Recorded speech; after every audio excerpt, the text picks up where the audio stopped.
저는 현재 2세대 실손보험 가입자입니다. 얼마 전 지인이 올해 하반기부터 5세대 실손보험이 새롭게 시행된다고 하던데요. 5세대 실손으로 개편되면 4세대보다 보장이 줄어든다던데 지금이라도 4세대로 전환하는 게 나을까요? 아니면 계속 유지하고 있을까요? 현재 많은 시니어님들께서 실손보험 하나쯤은 다 가지고 계실 텐데요. 여러분은 실손보험 언제 가입하셨나요? 요즘 많은 분들이 4세대 실손보험으로 전환해야 하나 고민하고 계십니다. 가장 큰 이유는 보험료 인상 때문인데요. 기존에 월 3에서 4만 원 정도 내던 보험료가 갱신되면서 10만 원, 심지어 15만 원까지 오르니 부담이 크실 수밖에 없는 상황입니다. 내가 가진 보험이 어떤 세대인지, 어떤 특징이 있는지에 따라 계속 유지할지 전환할지가 달라지는데요. 그래서 오늘은 60대 이후의 실손보험 유지하는 게 나은지 전환하는 게 나은지 상세하게 알려드리려고 합니다. 오늘 영상 끝까지 시청하시면 아마 해답을 찾으실 수 있을 겁니다. 우선 실손보험은 여러 번 개편되었는데요. 크게 가입 시기에 따라 1세대부터 4세대까지 나뉩니다. 먼저 1세대 실손보험입니다. 황금보험이라고 불리는 1세대 실손보험은 2009년 9월 이전에 가입한 보험을 말하는데요. 전체 실비보험 가입자 중 19.1%를 차지하고 있습니다. 1세대 실손보험의 가장 큰 특징은 비급여 항목에 대한 자기부담금이 거의 없다는 점입니다. 단 5천 원 정도만 부담하면 나머지 치료비 전액을 보장받을 수 있었는데요. 그러나 가입 당시에는 월 2에서 3만 원 수준이었던 보험료가 여러 차례 갱신을 거치며 현재는 월 10에서 15만 원까지 크게 올랐습니다. 그럼에도 많은 가입자들이 이 실손보험을 유지하는 이유는 높은 보장성 때문입니다. 특히 1세대 실손보험은 약관 변경이 불가능해 5세대 실손보험이 출시되어도 자동 전환되지 않습니다. 갱신 주기는 5년이고 재가입 주기는 없는 게 특징입니다. 다음은 2세대 표준화 실손보험입니다. 2009년 10월부터 2017년 3월까지 가입한 보험을 2세대 표준화 실손이라고 부르는데요. 여기서 반드시 아셔야 하는 것은 2013년 기준으로 차이가 좀 있다는 겁니다. 2013년 이전에 가입한 2세대 실비보험은 재가입 주기가 없습니다. 그래서 원하는 한 계속 유지할 수 있습니다.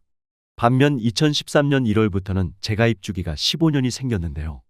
쉽게 말하면 2013년 3월에 이 보험에 가입했다면 15년 뒤인 2028년 3월이 되면 내가 이 보험을 유지하고 싶어도 불가능하다는 뜻입니다. 다음은 4세대 실비보험입니다. 2021년 7월부터 가입이 가능했는데요. 재가입 주기가 5년입니다. 그러니까 2026년 7월이 되면 재가입이 안 되고 새로운 5세대 보험으로 전환이 됩니다. 정리를 해보면 보험 전환 고민이 필요 없는 분들은 2세대 표준형, 선택형 2, 3세대, 4세대 가입자들입니다. 이분들은 전체 보험 가입의 40% 정도에 해당되는데요.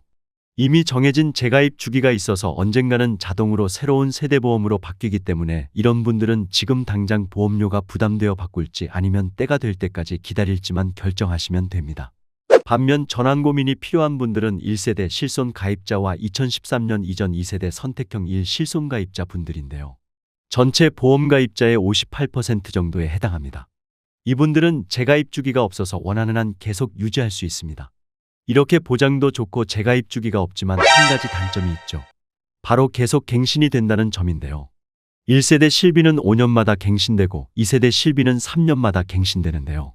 가입자들의 평균 나이는 계속 올라가고 보험료를 청구하는 분들도 더 많아질 테니 보험료는 계속 올라갈 수밖에 없는 구조인 것이죠. 만약 연간 10%씩 보험료가 오른다고 가정하면 1세대 보험은 70대가 되면 월 60만 원 수준으로 급격하게 올라가고요. 2세대 실손은 40만 원이 넘어갈 수 있습니다. 이 정도 금액이면 사실상 유지하기가 어려운 수준인데요. 그래서 현실적으로는 60대 정도까지만 유지한다고 생각하시면 될 것 같습니다. 그렇다면 이제 내년 출시 예정인 5세대 실손보험은 어떻게 달라지는지 알아보겠습니다. 5세대 실손보험의 가장 큰 특징은 중증과 비중증을 구분한다는 점입니다.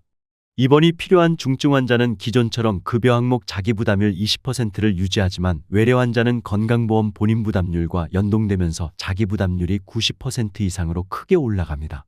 예를 들어 현재 비중증 환자가 응급실에서 100만 원의 진료를 받으면 실손보험 적용 후 18만 원만 부담하면 되지만 5세대 실손보험에서는 비중증 환자가 응급실에서 100만 원의 진료를 받으면 최대 81만 원까지 부담해야 할 수도 있습니다.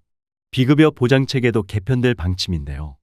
중증 질병 및 상해에 대한 비급여를 보장하는 특약 1과 비중증 비급여 진료를 보장하는 특약 2로 구분됩니다.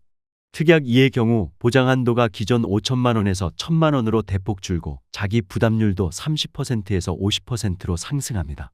정부는 과잉진료 논란이 컸던 일부 비급여 항목을 관리급여로 지정해 별도로 관리할 계획인데요.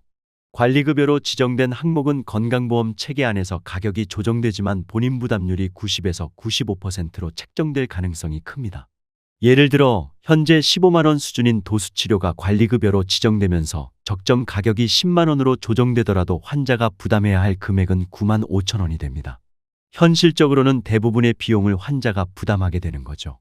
한편 이번 실손보험 개편을 통해 정부는 보험료 부담이 30에서 50%까지 줄어들 것으로 예상하고 있습니다. 하지만 보장 범위는 줄어드는 만큼 실제 의료비 부담은 더 커질 가능성이 높습니다.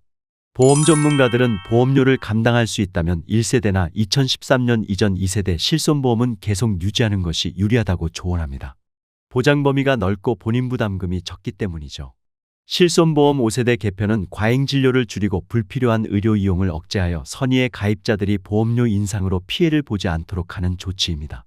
하지만 이러한 변화가 실제로 의료 접근성을 떨어뜨리거나 다른 형태의 문제로 전이되지 않을지는 다 함께 지켜볼 필요가 있습니다. 마지막으로 정리해보면 1세대 실손보험과 2013년 이전 2세대 실손보험 가입자분들은 보험료를 감당할 수 있다면 현재 보험을 유지하는 것이 유리합니다. 보장 범위가 넓고 본인 부담금이 적기 때문이죠. 2013년 이후 2세대, 3세대, 4세대 실손보험 가입자분들은 이미 정해진 재가입 주기가 있어 언젠가는 새로운 세대 실손보험으로 전환됩니다.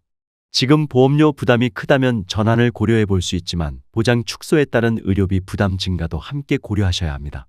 그래서 현재 실비보험이 없으신 분들은 5세대 실비보험 출시 전에 4세대 실비보험 가입을 고려해 보시는 것을 추천드립니다. 보험은 결국 위험에 대비하는 수단이라는 점을 꼭 기억하시고 필요한 보장을 받으면서도 내 경제적 상황에 맞게 과도한 부담이 되지 않는 선을 찾는 것이 중요합니다. 오늘 내용 도움이 되셨나요? 도움이 되셨다면 주변의 소중한 분들께도 오늘 영상 많이 공유해 주시고요. 저는 다음 시간에 시니어님들께 더욱더 도움되는 정보로 다시 찾아오겠습니다. 오늘도 끝까지 시청해 주셔서 감사합니다.